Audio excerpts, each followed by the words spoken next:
Uzbek Erika présente Salut le Turfu, le podcast qui explore le futur.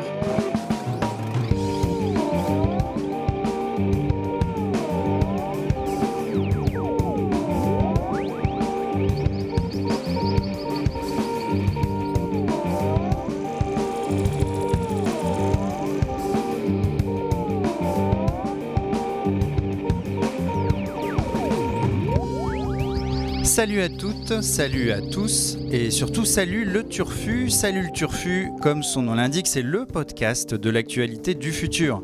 Nos plus fidèles auditeurs connaissent déjà la formule, mais petit rappel pour ceux qui nous découvrent aujourd'hui. Et oui, car il y a des petits nouveaux, des petites nouvelles à chaque fois, à chaque nouvel épisode de Salut le Turfu. Dans ce podcast, la rédaction d'Uzbek Erika explore l'actualité du futur, donc, et traque ce que des actualités pas forcément très turfu en affichage au premier regard impliquent pour les générations futures. En fait, en réalité, et oui, certaines actus turfu sont un peu cachées et on les déniche pour vous. Donc concrètement, on fait le tri entre ce qui est historique et ce qui est anecdotique. Et cette semaine, les plus grands joueurs de tennis de la planète sont arrivés à Paris pour fouler la terre battue de Roland-Garros.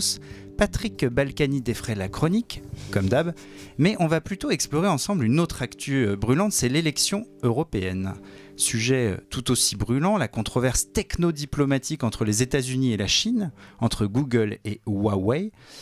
Et on va évidemment revenir ensemble sur ce trépidant feuilleton digne d'une saison du Bureau des légendes, la fameuse série. Et puis, une fois n'est pas coutume, on va regarder un peu notre nombril en parlant médias, en parlant journalisme, enfin plus exactement en parlant de la convocation de journalistes par la DGSI, la Direction Générale de la Sécurité Intérieure. Un sommaire costaud donc, dans lequel on va se plonger tout de suite avec une Dream Team éditoriale du futur, avec Annabelle Laurent, salut Annabelle. Salut Blaise. Lila Megrawa, salut Lila. Salut Blaise. Et Vincent Louquez, salut Vincent. Salut. Et je vais te laisser la main, Vincent. Je crois que tu voulais revenir donc sur cette élection européenne du dimanche 26 mai, ou plus exactement sur le profil des électeurs qui sont allés voter ce jour-là, c'est ça ? Tout à fait. Alors, petit rappel d'abord pour commencer pour ceux qui n'étaient pas au courant qu'il y avait une élection dimanche dernier ou qui pensaient qu'il y avait deux tours, parce qu'on a vu certains sur les réseaux sociaux dire c'est pas grave, j'irai voter au second tour, mais malheureusement non, il n'y a qu'un tour dans cette élection proportionnelle de liste qui a été remportée par le Rassemblement national. Ça plombe l'ambiance tout de suite, ça crée une ambiance particulière. 23,3% des voix pour le Rassemblement national, suivi par La République En Marche, 22,4% des voix. Et en troisième position, Europe Écologie Les Verts, avec 13,47% des voix. Voilà, donc un trio de têtes plus ou moins attendu, on va le voir. Beaucoup de choses ont déjà été dites, les analyses classiques sur ce scrutin. D'abord, l'effondrement des partis traditionnels de gouvernement, le Parti socialiste et la droite traditionnelle, des républicains, l'effacement de ce clivage gauche-droite traditionnel. Moins de 10% pour les deux partis. C'est ça, 8 pour la droite, 6 pour la gauche, voilà, qui confirme un petit peu les tendances déjà de 2017. Mais c'était des résultats relativement peu surprenants, assez attendus, avec ce nouveau clivage libéraux contre nationalistes mis en place par le Rassemblement national et la République En Marche. En revanche, il y a une vraie surprise dans ce scrutin, c'est la victoire en demi-teinte, en médaille de bronze pour Europe Écologie Les Verts, qui arrive avec plus de 13% et qui était donné quasiment constamment entre 7 et 9% des voix dans les sondages. Donc ils ont vraiment percé leur score, et un résultat assez inattendu pour eux-mêmes. Il suffit d'entendre la joie et la surprise de Yannick Jadot, la tête de liste d'Europe Écologie, au soir de sa victoire. Nous sommes ce soir la troisième force politique en France. Probablement avec des scores identiques, voire parfois supérieurs, en Allemagne, en Belgique et ailleurs. C'est donc bien une vague verte européenne dont nous sommes les acteurs ce soir. Et je suis très heureux ce soir que les jeunes, notamment, se soient emparés de ce scrutin beaucoup plus que prévu. Et il n'est pas exclu ce soir que l'écologie soit la première force politique chez les jeunes. C'est un magnifique message d'avenir. Voilà, la joie et les analyses à chaud de Yannick Jadot qui ont été confirmées a posteriori, puisque les résultats définitifs du vote, étudiés par l'Ipsos notamment, montre bien que l'écologie est devenue le premier parti chez les jeunes, chez les moins de 35 ans. En France, le vote est découpé en 2 tranches. Chez les 18-25 ans, ils sont 25% des suffrages exprimés à avoir voté pour Europe Écologie Les Verts, contre 15% pour le Rassemblement National, et 28% chez les 25-34. Voilà, donc c'est... et c'est encore plus en Allemagne, je crois. Alors c'est encore plus en Allemagne, c'est parce que je vais y venir après, mais l'Allemagne, ils sont vraiment aussi la première force écologique du continent. Ce qui donne une première touche historique à ce vote, puisqu'on a tendance aujourd'hui, depuis quelques années, à dire malheureusement que le premier parti de la jeunesse, c'est le Front National, ou Rassemblement National, ex-FN, nouveau RN. Donc ça vient déjà... détrôner ce vote extrémiste des jeunes. Aux dernières européennes en 2014, le FN était bien premier chez les moins de 35 ans avec 30% des voix, ce qui était déjà un peu moins vrai en 2017 à l'élection présidentielle, puisque les voix des jeunes se partageaient entre Mélenchon et Le Pen, environ 25% chacun, chez les 18-25 ans. Donc voilà, ce vote des jeunes vient d'abord confirmer cette victoire générationnelle des écolos, qui s'explique en partie par la hausse inattendue de la participation aux européennes, qui est historique elle aussi, 50% de participation en 2019 contre 42 aux dernières européennes en 2014 et 40 en 2009, et une hausse encore plus spectaculaire chez les moins de 35 ans, qui sont ceux qui nous intéressent, puisqu'ils étaient 27% seulement à être allés voter en 2014, et là ils sont 40%, donc on a quand même encore une abstention forte, 60% d'abstention chez les moins de 35 ans, mais une hausse de 13% par rapport aux dernières européennes. Alors c'est sans doute dû évidemment à la dynamique qu'on a vue ces derniers mois. On a beaucoup parlé des grèves des lycéens et des collégiens et des étudiants pour le climat, des marches climatiques. Pour rappel, qui avait notamment culminé le 16 mars à la marche du siècle, où on avait vu jusqu'à 350 000 personnes en France marcher, dont 100 000 à Paris. Ces marches avaient notamment souligné un élément assez intéressant et qui revient avec cette élection, c'est l'espèce de ressentiment qu'il y avait contre les autres générations, en fait. On avait cet élément de langage qui était on se met en grève parce que nos parents, parce que les générations supérieures qui sont au pouvoir ne font rien ou ne font pas ce qu'il faudrait pour sauver notre futur. C'est ce que résumait l'égérie du mouvement, Greta Thunberg, la Suédoise de 16 ans, qui disait en substance dans la plupart de ses discours, à quoi bon étudier, à quoi bon apprendre un métier quand on voit que vous allez nous laisser un monde dévasté et inhabitable. Donc je me mets en grève pour protéger mon futur, que vous les grands, vous les vieux, vous êtes incapables de m'assurer. Et on retrouve ce même clivage dans cette élection, puisque donc, si je le disais, les jeunes sont 27% à avoir voté Europe Écologie et à en avoir fait le premier parti de France, ils ne sont que 10% chez les 50-59 ans. Et en fait, le chiffre ne fait que décliner quand on monte en âge.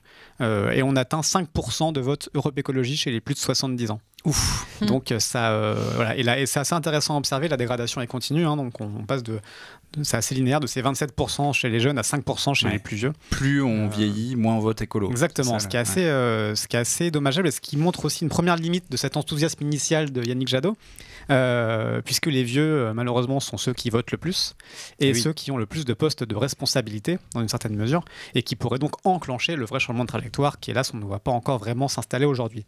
Pour rappel à ce sujet, on parle d'urgence absolue, ce qui est un peu un terme galvaudé. J'ai l'impression qu'on multiplie les termes, on ne sait plus quoi dire pour réveiller les consciences, de crise climatique, urgence climatique. Il y avait le Guardian, le journal britannique. Oui, exactement, qui avait changé son vocabulaire pour ne plus parler de changement climatique, qui est un terme un petit peu passif, mais parler de crise climatique. Malgré tout, on change les termes, mais l'apathie reste à travers les années, les générations. Antonio Guterres, le secrétaire général de l'ONU, parlait il y a déjà presque un an de 2 ans de fenêtre encore pour éviter, disait-il, des conséquences désastreuses pour l'humanité si on ne changeait pas de cap. Donc ça fait déjà 1 an sur 2 de passé sans que le cap change pour autant. Et malheureusement, ces jeunes générations de vingtenaires vont pas arriver au pouvoir dans les 1 an qui viennent. Donc le changement est nécessairement à attendre chez les générations présentes, qui sont aujourd'hui encore très peu écolo. Donc c'était la première limite que je voulais poser sur ce vote historique. Tu veux dire que le changement, c'est pas maintenant. Le changement, c'est le fameux slogan qui nous a tous marqués. Exactement, d'une autre époque. Et voilà, on peut aussi faire la même analyse au niveau européen. Tu le disais, Blaise, les Allemands ont extrêmement marqué le vote écolo en 2019. En tout, alors Yannick Jadot parlait de vague verte, on a en tout 78 sièges qui devraient venir au Parlement européen aux écolos, contre 52 dans le Parlement sortant. Donc il y a un vrai bond, une vraie augmentation du nombre d'écolos qui est due pour beaucoup aux Allemands qui sont 20% à avoir voté pour la liste écolo, ce qui est aussi un record assez historique. Voilà, ils sont aussi très forts en Belgique avec 15%, en Finlande 16%, en Irlande. Alors au Royaume-Uni, en Espagne, ils sont assez élevés aussi, mais il faut faire attention parce que le groupe au Parlement, c'est écologistes et régionalistes. Et on sait que dans ces pays-là, les régionalistes sont très, très forts pour différentes raisons. Mais pour autant, ça participe à gonfler les rangs du groupe écolo et régionaliste au Parlement européen. Et donc, notamment en Allemagne, où quasiment un tiers des élus écolos seront allemands, il y a ce même clivage générationnel, puisqu'ils sont 34% chez les moins de 30 ans à avoir voté écolo, contre 20% en moyenne, et 10% chez les plus de 70 ans, ces éternels aînés qui ne veulent pas sauver la planète. On retrouve la photographie électorale qui est en France. Exactement, ouais. Donc même encore un peu plus marqué. Ce clivage générationnel qui est un peu partout pareil dans les pays, qui est doublé aussi d'un clivage entre pays, c'est-à-dire que les écolos sont totalement inexistants dans les pays de l'Est. C'est assez étonnant. En fait, la vague verte, elle concerne essentiellement les pays de l'Ouest, à l'exception notable de la Suède. Greta Thunberg n'est pas prophète en son pays, malheureusement. C'est plus un pays du Nord qu'un pays de l'Est, quelque part. Non, je disais parmi les pays de l'Ouest ou occidentaux. Voilà, on a des pays de l'Europe, historique de l'Europe de 15. La Suède fait un peu malheureusement exception, y compris avec l'Italie. Qui est aussi très très peu écolo. Voilà. Et après, les pays de l'Est, c'est assez flagrant. Elles n'ont même pas de liste souvent écolo dans leurs élections. Donc il y a ce clivage-là qui est un peu un clivage entre les pays les plus riches et les moins riches de l'Union, qu'on retrouve aussi à l'intérieur des pays. Il faut savoir qu'en France, dans ces votes écolos, le niveau de diplôme a été déterminant aussi. C'est assez intéressant à regarder. Chez les bacheliers, les bac plus 3, c'est là qu'on retrouve 20% de votants écolos contre à peine 6% chez les non-bacheliers. Et c'est pareil, il y a une dégradation linéaire du vote. Donc on retrouve ces clivages qui sont aussi des clivages socio-économiques qui rappellent que la transition écologique et solidaire n'est pas encore tout à fait solidaire, ce que nous rappelait aussi la crise des Gilets jaunes. Voilà. Et donc pour finir de casser l'ambiance sur cette belle dynamique qui n'est pas forcément encore tout à fait historique, je voulais rappeler aussi que le score des écolos est certes haut à 13%. Si on ajoute le score d'Urgence Écologie et le score des animalistes, le parti animaliste qui a fait un score étonnant de 2,2% malgré son absence son affiche sur fond violet de petits chiens ayant la tête de côté, qui nous a tous fait penser à la SPA. Qui a dû jouer un petit peu, c'est sûr. On pourrait donc accumuler tous ces scores de partis écolos qui sont grosso modo 16-17% de vote écolo en France, ce qui est un très haut score plus haut que les 9% de 2014, mais qui rejoint finalement le score de plus de 16% des européennes de 2009, qui avait été un moment de victoire des écolos, mais qui n'avait malgré tout derrière pas enclenché de véritable dynamique ni changé grand-chose à la situation. Voilà, donc le changement de cap... En nombre de voix, je crois qu'il y a eu plus de voix. Alors, en nombre de voix, là, il y a eu plus de voix, puisqu'il y a eu moins d'abstention, certes. Donc ça reste un petit... C'est vrai. J'essaie de... Ne cache pas tes arguments, Annabelle. Garde tes arguments. La positive attitude d'Annabelle. Exactement. Mais voilà, tout ça pour conclure, pour finir, pour dire que 13% de vote écolo en France n'est pas encore un changement de cap historique. C'est même plutôt la confirmation d'une espèce de déficit de réaction des gens face à la crise existentielle qu'on traverse, que 13%, Aurélien Barraud, l'astrophysicien, le dit aussi, on devrait être 50%, même plus, à se révolter contre le risque d'effondrement de notre civilisation.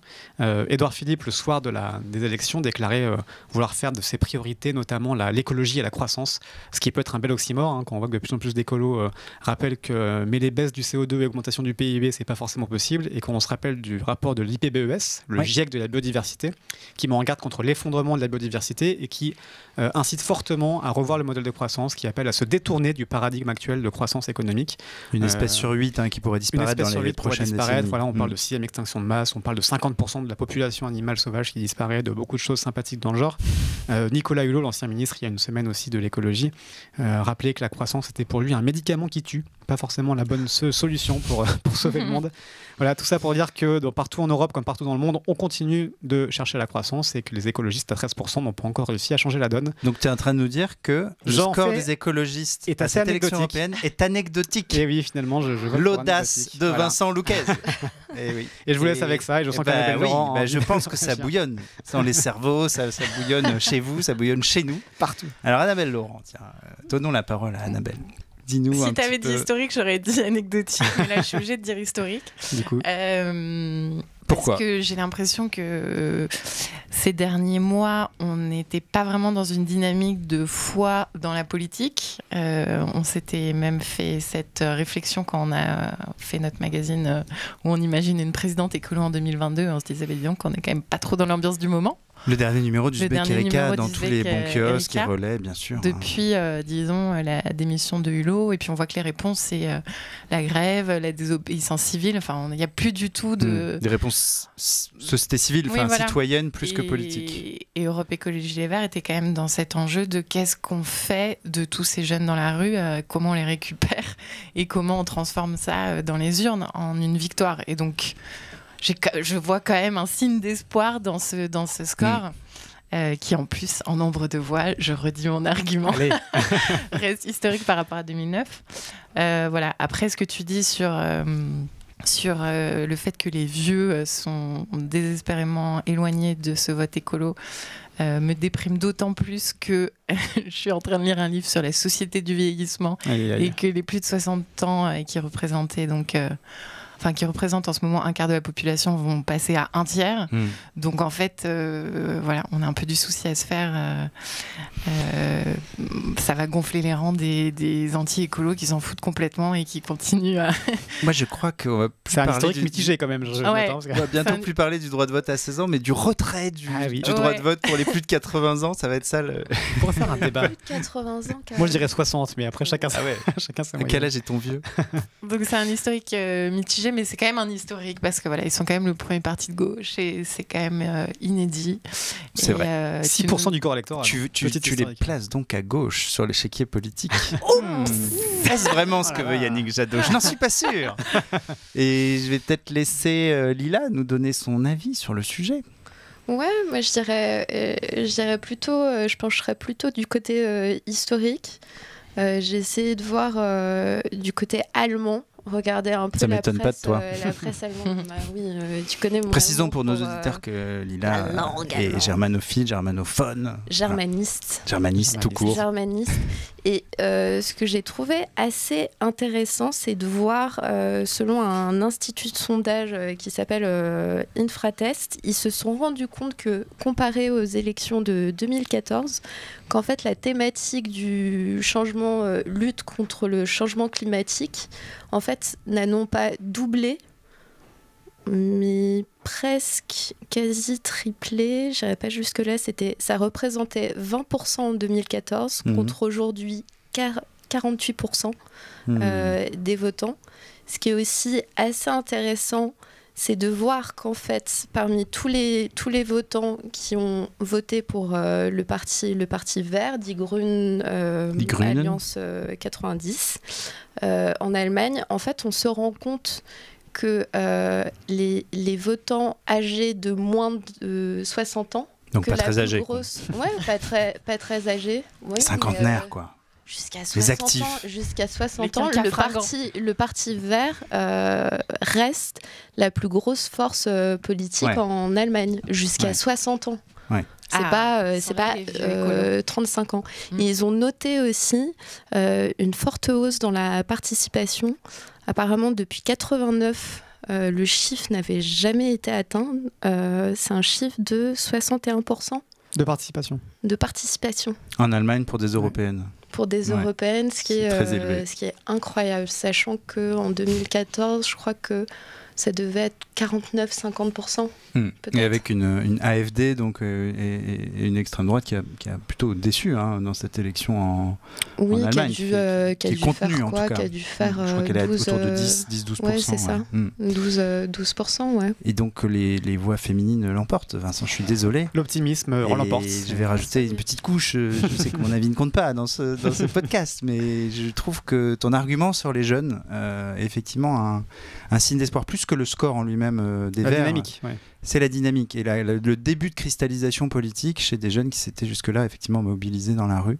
Il semblerait qu'ils aillent aux urnes. Espérons que ça continue. Donc c'est Madame Google, c'est C'est historique. merci. Mais Madame j'accepte Google. cet historique, je l'accepte de bon cœur. Allez, c'est- mais oui. Alors, je vais me retourner vers Lila, qui là ne va pas aller outre-Rhin, mais beaucoup plus loin, nous raconter une saga technologique extraordinaire qui anime l'actualité depuis maintenant 3 semaines, auquel personne ne comprend grand-chose parce qu'il y a énormément d'épisodes. On compte sur toi, Lila. Il y a un écrasement de Dallas, l'actualité. en fait. Je parlais tout à l'heure d'une vraie série. Qu'est-ce qui se passe du côté de l'affaire Huawei ? Il y a quelques minutes. Et il y a de nouvelles actualités. À chaque jour, son actualité Huawei. Exactement. Une nouvelle série du moment. En fait, c'est une véritable saga. Alors, est-ce que ça tu correspond. peux nous clarifier un peu la situation pour ceux qui n'ont rien suivi? Je vais le faire très longuement. Ah non. Alors, je vous propose de commencer par la fin, qui selon moi est historique. Donc, Donald Trump considérant Huawei comme une entreprise dangereuse, la blacklist. Donc ça, c'était il y a une dizaine de jours. Est-ce qu'on peut juste resituer entreprise technologique chinoise qui notamment fabrique du hardware, des appareils... Des appareils téléphoniques et qui, en 2018, était le premier en vente. C'est ça, en vente de smartphones. Apple. Ouais. Ce qui peut également expliquer l'espèce de guerre. Un premier indice. Guerre commerciale entre les US et la Chine. Donc, il y a une dizaine de jours, Trump blacklist Huawei et interdit à toute entreprise américaine de collaborer avec. Dans la foulée, on a Google, donc pas le pélo du coin, qui annonce suspendre ses activités avec Huawei. Directement, c'est suivi quelques jours après par Intel, Qualcomm et Microsoft. Donc, autre fleuron de la technologie américaine. Voilà. L'affaire s'inscrit en fait dans le cadre d'une véritable guerre commerciale. Ça remonte pas à quelques mois. Ça remonte à bien plus loin. Donc en fait, c'est une espèce de guerre économique et systématique qu'on peut dater à peu près, dont on peut dater le début à 2018, qui a commencé à coup de taxes douanières. Donc en fait, on a la Chine qui est repérée par Trump comme le principal producteur mondial de panneaux solaires et premier exportateur de machines à laver vers les États-Unis. Ce qu'ils sont, hein. C'est pas une fake news pour le coup de la part de Donald Trump. C'est pas une fake news. Qu'à cela ne tienne, les États-Unis mettent en place sur 4 ans des taxes douanières. La Chine riposte avec une taxe sur le sorgho américain, donc, qui est une espèce de céréale. Mars 2018, Trump hausse les taxes de douane sur l'aluminium et l'acier, mais juste pour la Chine et le Japon. Puis ensuite, il hausse les taxes de douane sur 1300 produits. Le lendemain, rebelote, la Chine riposte avec sa propre liste de hausse de droits de douane. Avril 2018, donc il y a un peu plus d'1 an, les États-Unis commencent à s'attaquer à un autre fleuron de la puissance économique chinoise, à savoir l'écosystème tech. Donc ils commencent à s'attaquer à ZTE, qui est un gros équipementier télécom. Donc qui équipe énormément de sociétés en appareils téléphoniques, mais en marque blanche. Et s'attaque également à Huawei, qui à cette époque venait de dépasser Apple au niveau du nombre de ventes de smartphones. Donc en fait, on a la Commission fédérale des communications qui bloque les ventes d'équipements télécoms de ZTE, également de Huawei, aux opérateurs et à l'administration américaine. La raison invoquée, c'est on soupçonne ces équipements d'être des espèces de chevaux de Troie pour le compte des agences de renseignement chinoises. Elles pourraient par ce biais en fait espionner les conversations et l'information qui circule sur les réseaux américains. Espionnage industriel, donc. Tout à fait. Suivi ce même mois, Huawei et ZTE sont aussi dégagés du marché de la 5G aux États-Unis. L'Australie suit l'exemple américain sur la 5G. Décembre 2018, on a cette guerre qui s'accélère. Et là, c'est vraiment un retournement de situation digne de Dallas ou d'amour, gloire et beauté. Je parlais du bureau des légendes, mais pourquoi pas Dallas, chacun on parle à toutes les générations. Trump, écoute. C'est vrai. C'est vrai. C'est un bon argument. On a la fille du fondateur de Huawei et qui est accessoirement numéro 2 de l'entreprise. Elle est directrice financière de Huawei, Meng Wanzhou, qui a arrêté au Canada sur la demande des autorités américaines. On l'accuse d'abord de fraude bancaire, de fraude électronique. Puis, quelques semaines après, on réussit à lui mettre sur le dos à peu près une vingtaine de chefs d'accusation, dont blanchiment d'argent, complot visant à escroquer les États-Unis et vol de secrets commerciaux. On l'accuse également d'avoir ignoré les sanctions américaines sur l'Iran. Plutôt ZTE, pour à peu près les mêmes raisons, avait dû verser une amende de bagatelle d'1,2 milliard de dollars. Voilà. Et enfin, dernière grosse séquence. En début d'année, les États-Unis et la Chine s'apaisent sur, ça va mieux. On va dire de manière artificielle, avant le dernier coup balancé par Trump en mai, le blacklistage. Je ne sais pas si ça se dit. Blacklisting. On comprend l'idée. De Huawei. Alors bien sûr, dans l'histoire américaine, il y a des précédents. On peut évoquer dans les années 80, sous Reagan, les États-Unis avaient déjà accusé des mêmes mots le Japon. Ils les avaient accusés à l'époque de déloyauté, pillage technologique, dumping, sous-évaluation monétaire et d'échanges déséquilibrés. Sauf que là, c'est la première fois, et c'est pour ça que je pense que c'est historique, qui a une traduction immédiate, à savoir que les géants du web américains, qui sont pourtant pas vraiment supporters de Donald Trump, obtempèrent, sachant que Google a d'énormes intérêts financiers à rester en bon terme avec Huawei. Je tempérerai tout de même un petit historique, alors. Mon petit Quel est ton bémol ? Mon bémol, c'est que Huawei a quand même obtenu très rapidement un sursis de 3 mois et travaillerait, selon certaines sources, avec Google à trouver une solution. Et surtout, je pense à une déclaration du président Trump il y a quelques jours, le 22 mai. Huawei is something that's very dangerous. You look at what they've done from a security standpoint, from a military standpoint, it's very dangerous. So it's possible that Huawei even would be included in some kind of a trade deal. If we made a deal, I could imagine Huawei being possibly included in some form of, or some part of a trade deal. Alors donc, Donald Trump explique donc que Huawei est très dangereux d'un point de vue militaire, d'un point de vue de la sécurité, mais 3 secondes après, il explique qu'il serait possible d'intégrer Huawei dans le cadre d'un traité commercial, ce qui contredit totalement ce qu'il vient de dire. Pour ça. Voilà. D'accord. Donc, historique quand même, mais il y a plein de prises pour tempérer tout ça. Oui. Il y a plein de petits indices qui laissent penser que... Je vois de la réflexion autour de cette table, de nos experts journalistes, experts S-technologie. Est-ce que je vous ai pas perdu, surtout avec... Alors non, merci pour ce update, cette histoire, ce petit historique, ce condensé de 1 an d'histoire technologique franco-chinoise et technodiplomatique. C'était très clair, mais c'est vrai qu'on a... on ne sait que penser. Alors peut-être je vais donner la parole à Vincent.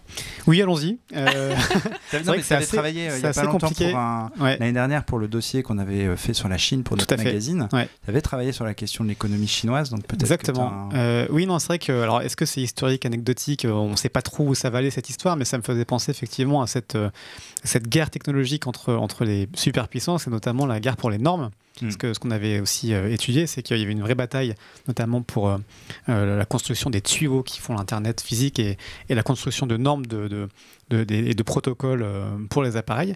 Et le MIT mettait en avant, au moment de cette crise dont tu parlais, Lila, le risque de balkanisation du web, qui pourrait être le résultat de cette crise, c'est-à-dire une espèce d'entrée du web en silo, parce que chacun se rabattrait sur son marché intérieur ou sur son marché propre, une espèce de guerre froide numérique comme ça.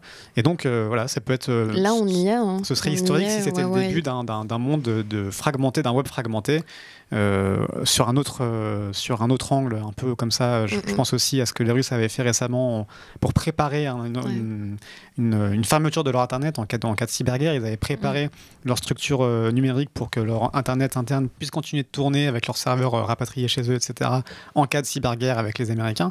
Donc il y a quelques pièces comme ça qui dessinent un genre de possible balkanisation du web à l'échelle mondiale. Sachant que Huawei a annoncé travailler à son propre OS qui devrait être lancé, système d'exploitation, pardon, qui devrait être lancé d'ici l'été. Ouais, donc ça en Chine c'est déjà le cas parce que la Chine effectivement a son propre web extrêmement censuré, n'a pas Google, a son Baidu, a beaucoup de choses qui sont déjà extrêmement de toute façon nationalisées. Mais on pourrait imaginer un monde où certains clients de la Chine en Afrique ou en Europe auraient les appareils chinois et l'internet chinois, d'autres auraient l'internet américain et on aurait une nouvelle guerre froide mais version numérique. Ce qui t'amène à considérer donc cet épisode comme un historique. Un historique joyeux. Hyper joyeux. Un historique YOLO, j'ai envie de dire. Historique YOLO de balkanisation du monde, allons-y, c'est parti. Ok. Annabelle, est-ce que tu as un historique YOLO ou est-ce que tu as... Non, mais moi aussi, c'est ce que je trouve assez vertigineux, c'est ce futur possible qui se dessine. Les smartphones chinois, coréens sont tous lancés avec Google à l'intérieur et ça posait de problème à personne. Et là, en fait, on a un discours de Trump qui est vraiment celui de la guéguerre. Je suis tombée sur la surenchère. Ouais, en fait, ils disent nous ne pouvons pas tolérer d'être dépassés par une autre puissance. Ils voient que la 5G, je crois que Huawei est hyper avancé sur la 5G. Ouais. Ils peuvent pas tolérer de perdre cette bataille-là. C'est vraiment de la pure guerre commerciale et de se dire qu'on pourrait arriver dans un monde où en fait ils n'arrivent tellement pas à s'entendre que chacun construit son truc de son côté. Et puis nous, ça m'inspire aussi que l'Europe, on a l'air très con parce qu'on est complètement hors de l'équation. C'est vraiment une rivalité. On n'est absolument pas vu comme une menace pour qui que ce soit. Spectateur du désespoir. Comme trop, en revanche. Mais on serait centraux pour la Chine. Ouais. Il me semble avoir lu que l'Europe a confirmé continuer à être aidée par Huawei pour l'implantation de la 5G. Il ne faut pas mettre tous ses œufs dans le même panier, c'est bien connu. L'Europe préserve. Il m'a semblé qu'on était un gros marché pour Huawei, mais que du coup, on serait les premières victimes, pour ceux qui ont Huawei. Peut-être temps d'avoir notre propre OS, peut-être. Puis on a un OS européen. On a Yannick Jadot, donc tout va bien. Mais c'est lui l'OS européen. Puisque je vois que tu veux me faire voter, Blaise. Bien sûr. Non, et comme il y a eu cette histoire de sursis de 3 mois et que ça change tous les quarts d'heure, je vais faire un anecdotique de précaution parce que on ne sait pas. Si, peut-être que pendant que nous parlons, il y a eu un retournement. Deux historiques, dont un YOLO, un anecdotique de précaution. Je crois que c'est quand même un historique. C'est historique. Voilà. Merci, Madame Google. On a créé la version historique YOLO, mais on pourrait y songer. Je pense qu'on va ajouter des options de vote, absolument, pour tempérer les votes et affiner la précision des votes. Annabelle, je vais te laisser la parole pour attaquer ce 3e tiers du podcast, cette 3e partie, où là, donc, on va un peu parler médias, on va revenir en France et on va parler journaliste, convocation de journalistes. Convocation. Donc, tu le disais en intro, en l'espace de quelques semaines, 8 journalistes et professionnels des médias qui enquêtaient ou ont enquêté sur des sujets sensibles ont été convoqués par la DGSI. Donc ces journalistes sont issus du site d'investigation Disclose, du journal Le Monde, de France Inter et de l'émission Quotidien. Et certains ont été déjà convoqués, d'autres seulement convoqués, d'autres ont été déjà entendus. Et c'est dans le cadre de 2 enquêtes. L'une, c'est la vente d'armes par la France à l'Arabie Saoudite, donc des armes utilisées dans la guerre au Yémen. Et l'autre concerne des protagonistes en lien avec l'affaire Benalla. Alors quel est le problème ? Petite convocation après tout. Le problème, c'est qu'on ne convoque pas des journalistes parce qu'ils ont enquêté là où on ne voulait pas qu'ils enquêtent, a priori, en France. Non. Tu veux dire que ce ne sont pas des citoyens comme les autres ? Donc ces convocations ont entraîné une vague de protestations dans la profession. Le Monde a dénoncé une forme de banalisation de ce type de convocation. Disclose parle d'une tentative du parquet de Paris de contourner la loi de 1881 sur la liberté de la presse. Et Reporters sans frontières, qui défend toujours la profession, rappelle que si dans un pays le secret des sources n'est pas garanti, s'il est fragilisé par des actions comme celle-ci, comme ces convocations, les citoyens seront privés de leur droit à avoir des informations non officielles. Et l'ONG parle d'une stratégie d'intimidation des médias et a demandé au gouvernement de fournir des explications. Le gouvernement a fourni des explications grâce à Sibeth Ndiaye, la porte-parole du gouvernement, qui a été reçue par Europe 1 jeudi dernier, donc je vais oublier de noter la date. Mais donc Europe 1 l'interroge sur la convocation d'Ariane Chemin, journaliste du Monde bien connue. Donc Sibeth Ndiaye commence par dire toute l'admiration qu'elle a pour ce parcours incroyable de journaliste. Mais, car il y a un mais, et on va l'écouter. Mais les journalistes sont des justiciables comme les autres. En ce qui concerne le Yémen, il y a eu une note classée secret défense qui s'est retrouvée dans la nature.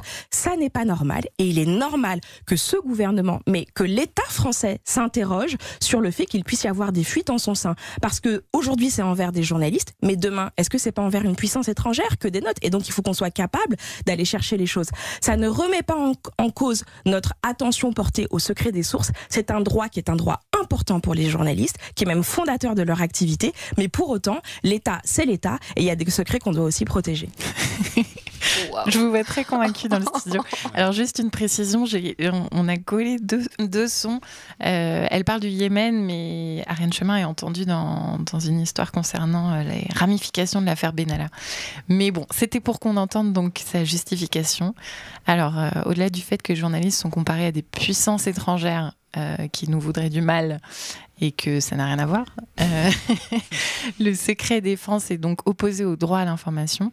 Et donc la réponse apportée qui est de dire les journalistes sont des justiciables comme les autres, bien sûr, si en trottinette électrique Blaise tu renverses quelqu'un, Ça m'arrive peu souvent, sur des trottinettes électriques. Pas encore. Mais je n'ai rien contre ce mode de véhicule de transport, je tiens à le préciser, que je ne trouve ni ridicule, ni...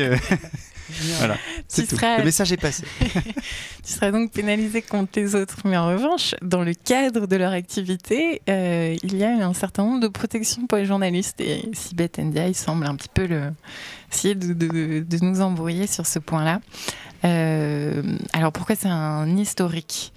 Ce ne sont pas les premières convocations, hein, bien sûr. Des journalistes ont déjà été convoqués par la DGSI. Mais une telle vague de convocations à ce rythme-là est inédite. Donc Jérôme Fenoglio, le directeur du Monde, expliquait qu'ils n'ont jamais été convoqués pour ce type d'incrimination, jamais été convoqués pour avoir divulgué ou pris le risque d'identifier quelqu'un qui fait partie des forces spéciales de l'armée. C'est inédit. Et donc, je parlais des convocations qui ont déjà eu lieu. En 2017, des journalistes de Mediapart ou du Monde ont été convoqués. Mediapart, c'était pour avoir publié un document secret sur l'action de la France au Tchad. Le Monde pour un article qui évoquait un possible bombardement de bases militaires du régime de Bachar el-Assad. Donc là, il était question à nouveau de compromission du secret de la défense nationale. Il y avait aussi eu 2 affaires en 2006 et en 2005 concernant le Midi Libre et le Point et l'Équipe. Il y avait eu des perquisitions et des poursuites, mais qui ont été estimées disproportionnées par la Cour européenne des droits de l'homme, qui a condamné la France pour violation de l'article 10 de la Convention des droits de l'homme, qui consacre la liberté d'expression. Et RSF rappelle enfin qu'il y a eu une tentative de perquisition à Mediapart le 4 février 2019, après la publication d'articles sur des enregistrements de Benalla. Encore. Ex-conseiller de Encore lui. Encore lui, oui. Voilà, donc il y a eu des précédents, bien sûr, mais voilà, ce qui est historique, c'est le rythme des convocations, la défense du gouvernement, voilà, et on remet en cause, donc je rappelle quand même pour terminer, le principe de la loi de 1881 sur la liberté de la presse, qui stipule qu'on ne peut pas il ne peut être porté atteinte directement ou indirectement au secret des sources si un impératif prépondérant d'intérêt public le justifie et si les mesures envisagées sont strictement nécessaires et proportionnées au but légitime poursuivi. J'adore ce langage juridique. Cette atteinte ne peut en aucun cas constituer en une obligation pour le journaliste de révéler ses sources. Voilà. Après, quand on entend les journalistes il semble pas y avoir. Enfin, on a l'impression que la DGSI est assez lucide et consciente du fait que les journalistes ne vont pas balancer leurs sources, mais c'est vraiment plus sur l'intimidation qu'il y a une vraie inquiétude légitime à avoir. On a l'impression qu'ils veulent quand même envoyer le signal que ce serait bien en fait d'arrêter d'enquêter sur ces sujets-là et décourager les sources comme les journalistes en fait d'enquêter sur ces sujets sensibles. Voilà. Très clair. Lila, qu'est-ce que tu penses de tout ça? Est-ce que tu partages l'avis d'Annabelle? Est-ce que cet épisode de convocation multiple de journalistes est historique? Ça me laisse pantoise. C'est un pantoise alors. Une nouvelle catégorie encore, un historique pantoise. Donc oui, historique. Historique. Et Vincent Oui, bah du coup c'est vrai que c'est pas un sujet très très drôle, donc historique aussi. Et ça s'inscrit malheureusement dans une dynamique parce que l'Europe voit émerger des démocraties libérales comme on dit aujourd'hui, et quand je parlais des élections, de ce clivage entre progressistes dont se réclame le gouvernement et les nationalistes, quand on se réclame de progressistes, ce serait bien de mettre ça en pratique au quotidien. On voit malheureusement que ces comportements s'inscrivent dans une dynamique. RSF classe très mal la France du point de vue de la liberté de la presse, Reporters sans frontières.